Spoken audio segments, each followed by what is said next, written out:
Assalamualaikum warahmatullahi wabarakatuh. Assalamualaikum warahmatullahi wabarakatuh. Allahumma salli wa sallim ala sayyidina Muhammad wa ala ali sayyidina Muhammad. Buya, semoga panjang umur Amin. dan ilmunya berkah. Semoga Allah Subhanahu wa taala memberi kemudahan di dalam perjuangannya. Amin ya rabbal alamin. Begini Buya, ada yang bertanya kepada saya. Katanya begini, saya itu pengen baca Quran banyak. Pengen baca Quran sampai tamat, sebulan itu berapa tamatan. Cuman saya katanya mau ambil air wudhunya tuh susah. Kata ya enggak ini, kadang-kadang males gitu. Jadi saya tuh pengennya tuh baca Quran, jadi ternyata dia baca Quran terjemah. Jadi selalu membaca Quran terjemah. Pemahaman dia katanya enggak usah pakai wudhu juga boleh. Apakah betul seperti itu Buya? Terus orang tersebut ya maklum dianya tuh malas gitu. Pengen sholat sunnah di dalam waktu sebelum sholat asar, dia punya air wudhu, dari air wudhu langsung masuk masjid, dia sholatnya diborong Buya, niatnya tuh. Niat sholat tahiyatul masjid, niat sholat syukur wudhu, niat sholat hajat, niat sholat istihoroh. Jadi niat seperti itu mengambil pahala itu hukumnya bagaimana? Mohon penjelasan. Sekian, terima kasih. Akhirul kalam. Billahi taufiq wal hidayah. Assalamualaikum warahmatullahi wabarakatuh. Assalamualaikum warahmatullahi wabarakatuh. Di dalam membaca Al-Quran, kelebihan Al-Quran dengan buku-buku yang lain, Al-Quran kitab suci, firman Allah. Di dalam baca Al-Quran, faham Anda atau tidak faham, Anda mendapatkan pahala. Kalau baca buku tidak faham, Anda sudah nggak dapat apa-apa. Nggak faham. Baca buku nggak faham, nggak tahu ini apa, bahasa apa, nggak faham. Tapi kalau membaca Al-Quran, ini kelebihan daripada Al-Quran. Biarpun Anda tidak faham, maka Anda sudah mendapatkan pahala.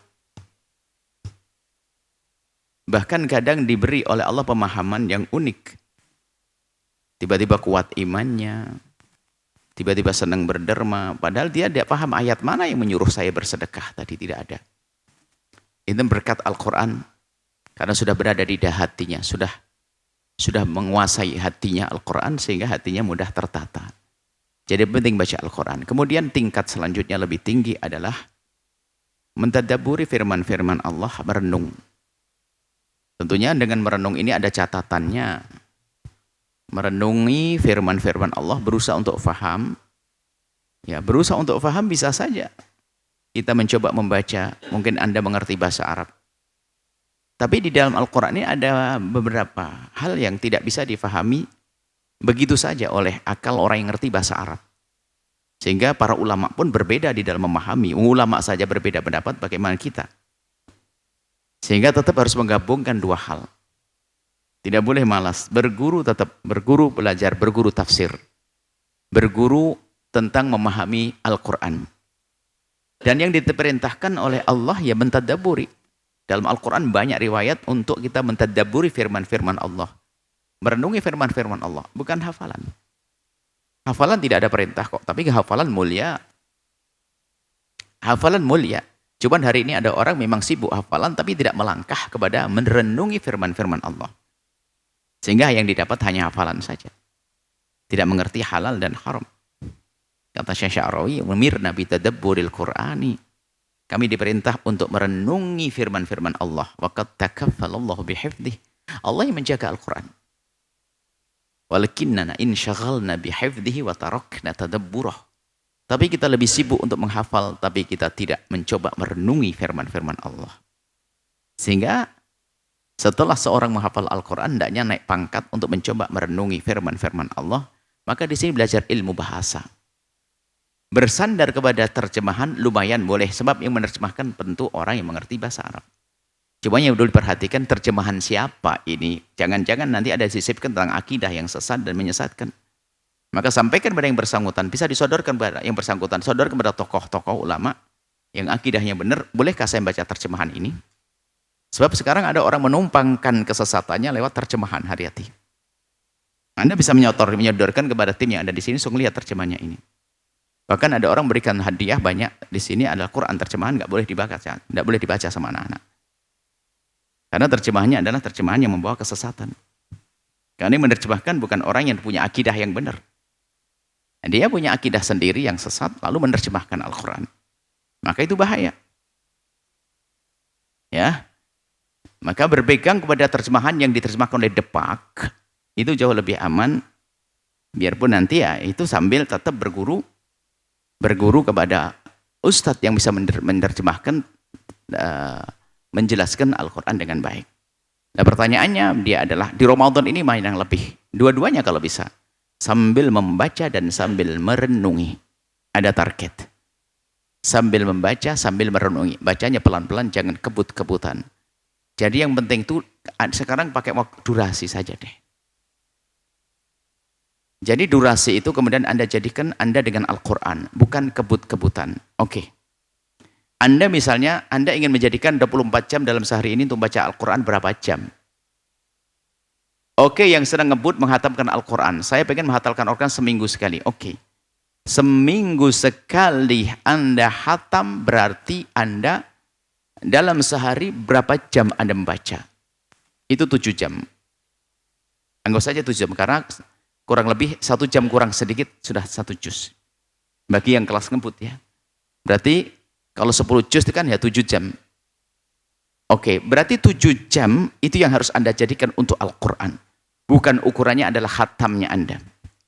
Jadi dalam 24 jam ini aku jadikan 7 jam murni untuk Al-Quran. Zikir pun kayaknya kita sudah mulai merubah dari bilangan yang disebutkan para ulama itu membatasi Anda untuk Anda punya keterikatan, keseriusan dalam berzikir. Sehingga pakai bilangan berapa ratus, 1000 dan sebagainya. Tujuannya adalah agar jangan bacamu cuma 50, pergi, tidak, sampai 1000. Cuman yang jadi masalah sekarang 1000-nya 1000 ngebut, yang dikejar bilangannya, bukan khusyuk kepada bacaannya. Sampai berapa ini? Baru 100, baru 200, Allah, 300. Sehingga membaca Al-Quran itu, ini belum selesai, sudah langsung dihitung berapa juz lagi nih. Lembar berikutnya dihitung, ya Allah 1 juz, 3 lembar lagi, lama banget. Dikit-dikit begitu ke belakang lagi, kalau belum hatam-hatam, belum nyampe-nyampe. Karena dia ngejar ininya. Berarti caranya dirubah. 3 jam yang Anda biasakan jadikan untuk Al-Quran, sekarang aku tetap jadikan Al-Quran. Cuman bedanya, membacaku lebih pelan, biarpun nanti khatamnya berubah. Lebih pelan, saya barengi dengan renungan. Nah begitu. Karena apa? 7 jam itu Anda dengan Al-Quran. Jangan sampai nanti berubah. Ya sudahlah. Jamnya dikurangi. Saya pengen, dulu waktu baca Quran pelan-pelan, sehari bisa 10 jam untuk Al-Quran. Tapi sekarang mulai lebih cepat, jadi 5 jam. Percepatan. Ini adalah yang model hari ini adalah, mentang-mentang targetnya adalah hataman. Saya target Ramadan ini hatam 4 kali deh. Biasanya 4 kali itu dibagi dengan cakep. 7 hari sekali. 7 hari sekali. Pas di Ramadan akhir, 7 hari masih 4 kali. Cuman sekarang dia sudah mulai pinter baca, akhirnya sudah, pokoknya target saya 4 kali. 4 kali yang diborong di awal, dipercepat, ngebut. Nanti saya mau nongkrong deh, jualan kayak apa. Sehingga 4 kali hatam itu sudah diselesaikan dalam waktu 15 hari. Selebihnya Pak, kan saya sudah 4 kali hataman. Nah ini adalah mundur dia, merosot. Jadi sekarang per hari saja deh. Berapa jam Anda bersolat kepada Nabi? Dan Anda pastikan, jadi Anda tidak pakai, nggak akan terganggu dengan bilangan dan hitungan apa lembar-lembar itu. Pokoknya jam 7, jam habis sholat subuh, pastikan aku akan keluar jam 7 pagi. Bismillah, bacanya tenang, merenungnya juga tenang. Itu pahalanya jauh lebih gede dong daripada kebut gitu. Nah, ini Anda membaca sholawat 1000 kali, berapa menit itu? Anggap saja 1000 kali adalah 1 jam. Oke. Sekarang udah ada, jangan hilangkan bilangannya, 1 jamnya akan aku jadikan patokan untuk berselawat. Dimanapun aku berada. Allahumma sholli, pelan lebih menghadirkan baginda Nabi. Mungkin kalau dihitung hanya 250. Cuman kan bukan hitungan lagi yang Anda pikirkan. Anda dengan Nabi selama 1 jam. Ini hitungan ini kadang-kadang coba aja. Mungkin Anda punya pengalaman. Ya, kita juga punya pengalaman kan. Dulu kan 5.000. Baru 1.000. Ya Allah, tasbihnya. Kadang lompat-lompat dikit. Pengen tempat 5.000. Jadi mulai dari awalnya bukan ingat Allah. Bukan ingat Rasulullah. Tapi ingat 5.000. 2.000. Ini kata Buya ini mumpung bulan Maulid. Harus 10.000. 10.000 Allahumma sholli ala Muhammad, sallallahu Muhammad, sallallahu Muhammad, sallallahu Muhammad. Tapi tidak 3.000 sallallahu Muhammad. Baik, maka angka 2.000 tik tik tik tik tik. Allahumma dikit-dikit. Loh, bukan Nabi yang diingat, angka di tasbih elektronik itu. Betul begitu? Betul, berubah ya. Berubah ini. Elektronik dilihat terus dari awal bukan Allah, Rasul. 2.340.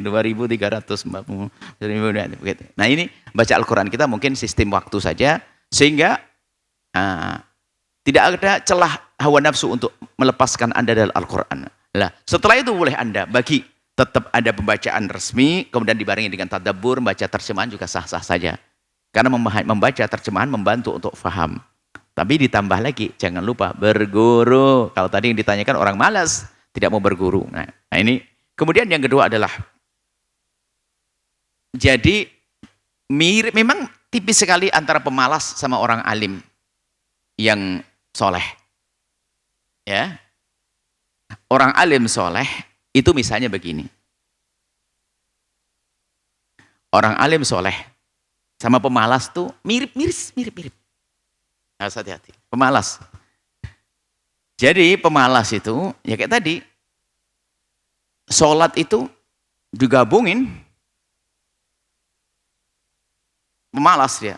Sholat malam itu adalah mungkin 5 rakaat, 2, 1, 3 witir, 2-nya. 2 rakaatnya macam-macam. Segala macam, ada hajat, ada wudhu, ada ini dan sebagainya. Kapan disebut pemalas ini? Disebut pemalas adalah jika tidak pernah ada tambahan. Dalam keadaan nganggur pun dia tetap sebegitu. Cuman kalau orang alim yang mengerti adalah dalam keadaan tertentu, dia biasanya mungkin lebih banyak dari itu. Apakah dilakukan di kendaraan dan sebagainya. Sehingga kalau malam itu dia misalnya, malam itu, ya Allah malam ini capek sekali saya. Pulang dari bepergian dan sebagainya. Kemudian ya Allah saya hanya punya 5 rakaat. Akhirnya karena dia cerdas, cuman karena hari ini saya cuman 5, niat saya perbanyak. Dan boleh. Jadi niatnya sholat 2 rakaat, ada sholat wudhu, ada hajat, ada tahajud, ada istikharah, di double Allahu Akbar. Jadi ini tipis sekali, tinggal Anda tengok diri Anda ini memang gara-gara malas, atau memang Anda ini ingin mendapatkan pahala besar. Mirip loh ya, malas sehingga double niatnya, pengen pahala besar, karena Anda cerdas, mirip-mirip. Jadi memang khususnya para ustadz itu banyak alasan. Sholatnya itu adalah sedikit alasannya ngerti niatnya banyak. Yang penting niatnya. Sementara ibu-ibu di kampung itu Masya Allah, 1,5 jam sholat malam. Nggak beres-beres. Sujud, berdiri lagi. Masya Allah. Ini ustadznya langsung double niat yang Masya Allah. Semua sholat diniatkan situ. Tinggal mirip-mirip ya. Cuman yang jelas, bagi yang niat habis wudhu, niat wudhu, kemudian niat tahiyatul masjid, kemudian niat yang lainnya yang boleh, istikharah dan yang lainnya, itu sah dan itu sebuah kebaikan. Yang boleh, yang penting tidak boleh menjadi sebab kemerosotan. Maksudnya kemerosotan ini Bu, ada seorang ibu selama ini kalau sholat malam itu adalah sampai 13-15 rakaat. Sampai 15 rakaat. Sholat wudhu 2 rakaat, hajat 2 rakaat, istikharah 2 rakaat. Kemudian yang lain banyak. Cuman gara-gara kenal Ustadz, ibu sholat itu boleh digabung niatnya untuk sholat-sholat kelas mutlak itu. Wudhu sama istikharah boleh digabung. Tak tanya malah kurang dari 13 menjadi 5 rakaat. Ini keblinger namanya. Bukan begitu maksudnya. Dihadirkan boleh menggabungkan niat dengan niat itu adalah untuk mendapatkan pahala. Tetap kebiasaannya terwujud. Sudahlah namanya sholat sama dengan sedekah. Anda selama ini sedekah untuk apa sih? Sedekah saya setiap minggu sedekah 100.000 saya masukkan ke masjid. Lillahi ta'ala. Bagus. Tinggal sekarang ibu tetap 100.000. Cuma niatnya ditambah. Saya niat sedekah ini adalah ke masjid untuk aku hadiahkan untuk ibuku pahalanya. Diniatkan juga semoga dengan sedekahku anakku jadi baik. Aku niatkan semoga sedekahku menjadi sebab aku bisa silaturahmi. Aku niatkan dengan sedekahku ini semoga Allah menutup aibku. Aku niatkan, loh, tiap 100.000 tetap. Bukan dikurangi 10.000 niatnya banyak. Kan katanya Buya, semakin banyak niatnya akan lebih gede pahalanya. Lebih baik biar aku kurangi angkanya tapi niatnya aku berbanyak. Dari 100.000 menjadi 10.000 tapi niatnya banyak. Keblinger ya. Loh, bisa jadi begitu, karena apa? Sudah ngerti niatnya. Bayangkan, saya niat 100.000, tapi 10.000 dengan niat 10 kan kayak 100.000. Niat 10.000 sedekah, niatnya 10. Kan kayak 100.000. Mending 10.000 niatnya 10. Ini salah paham. Ya, itu saja insya Allah. Bagus, yang jelas tidak boleh kita jelekkan orang yang pengen membaca terjemahannya. Jangan disalahkan juga. Akan tapi yuk kita tingkatkan sambil belajar kepada guru. Yang menggabungkan sholat-sholat sunnah seperti itu, ya sah, bagus. Akan tapi ada aturannya. Sholat fardu nggak boleh digabung dengan sholat yang lainnya. Sholat sunnah ba'diyah qabliyah tidak boleh digabung dengan sholat yang lainnya. Yang boleh yang sekelas mutlak, Bu, wudu, istikharah, tahiyatul masjid dan sebagainya, itu boleh digabungkan dalam satu niat. Ya, ada itu kalau kembali kepada pelajaran sholat sunnah yang pernah kami hadirkan, di situ kami rinci. Tentunya tidak kami hadirkan di sini. Wallahu a'lam bishawab. Baik Bu ya, selanjutnya dapat tadi ada apa tadi, memegang Quran, terjemah, malas wudu atau malas? Ada malas wudu. Malas wudu. Baik. Terjemahan Al-Quran, jadi ada disebut oleh para ulama, apakah terjemahan Al-Quran itu dianggap sebagai tafsir atau bukan? Jika Al-Quran dibarengkan dengan tafsir itu adalah segala kalimat yang disusun untuk menjelaskan Al-Quran. Jika Al-Quran dibarengkan dengan tafsir, kemudian tafsirnya terbukti kalimatnya lebih banyak daripada Al-Qurannya, maka Al-Quran dipegang oleh orang yang tidak punya wudu, maka tidak apa-apa, boleh. Cuman memang kelihatannya orang malas tadi itu ya, wudu aja malas nih, padahal kalau berwudu berlipat gandakan pahala. Jangan-jangan tuh ustadz yang tadi double-double sholatnya sudah malas wudu, wudu kok malas. Akan tapi jika tafsirnya itu adalah sebanding sama dengan Al-Quran, maka hanya tafsir lafzi, tafsir menjelaskan tentang lafadznya, la raiba la syakka, berarti kan sama seperti itu. Hanya memahamkan tentang makna-makna makna-makna lafzi harfi, maka itu bukan sebuah tafsir, maka tetap saja diharamkan bagi orang yang punya hadas untuk menyentuhnya. Tapi sama terjemahan, jika ternyata di dalam terjemahannya itu juga letterlek, terjemahan lafzi, maka itu belum dianggap sebagai tafsir. Tapi kalau sudah terjemahannya itu adalah sudah ditambahi dengan penjelasan-penjelasan, maka itu disebut sebagai tafsir. Dan selagi terjemahannya bukan letterlek, bukan terjemahan harfi lafzi tadi, tapi sudah mengarah kepada penjabaran, ya, sekecil apapun ada penjabarannya. Dan setelah itu muncul dugaan dalam diri Anda bahwa terjemahan dan penjelasannya jauh lebih banyak daripada Al-Qur'annya, maka di saat seperti itu boleh dia menyentuh Al-Qur'an dalam keadaan tidak punya wudu. Yang jelas dia adalah pemalas wudu. Bahkan kita himbau kepada siapapun untuk tetap punya wudu dalam keadaan apapun, biarpun tidak membaca Al-Qur'an. Biasa dengan wudu seperti itu. Baik, ini saja insyaallah. Al-Bahjah TV. Setelah menyaksikan video ini, jangan lupa bersolawat kepada baginda Nabi Muhammad. Shollu ala Nabi Muhammad. Allahumma sholli alaihi wa ala alihi wa sahbihi.